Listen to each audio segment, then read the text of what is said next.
Also, the pull of Britain in terms of low-skill migration is partly determined by the rules we have in the way our labour market works. So let me give you another example. If people can hire people on agency contracts, undermining the wages of people who are on permanent contracts, and there are loopholes in the agency rules that allow that to happen, it means more likely people are going to employ workers from abroad. So it's not easy, this. So you want to make Britain less attractive, if you like, to those low-skilled European migrants.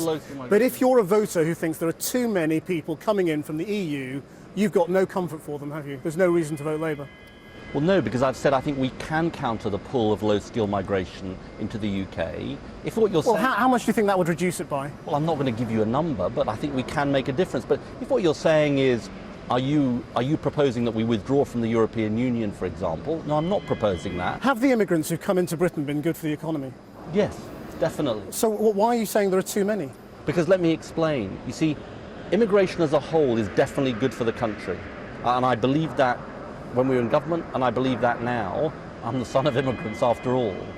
But what we underestimated is that immigration can have particular effects on particular people or groups of people in your country.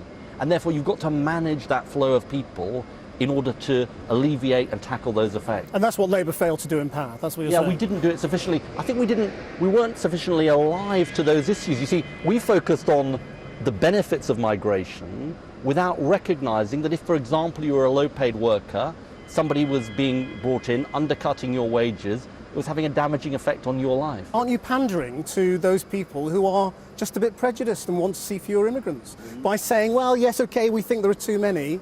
No, but I don't think it is pandering at all. I think it is being realistic about what can and can't be done and understanding people's concerns. And when somebody comes up to me in my constituency and says to me, look, I'm not prejudiced, but I'm worried that what's happening to my wages or the wages of people I see around me. I remember it during the last general election, and I spoke about this at the time. Somebody said to me, look, I see these people on these agency contracts. I worry about what's happening to my wages, the wages of my friends. That isn't prejudice. That's understandable. If that was happening to you or me, we'd have the same anxieties. So absolutely not. And we've got to get away from this idea that if we talk about immigration, if we say we can address people's concerns, that somehow it's pandering. It isn't. It's the right thing to do.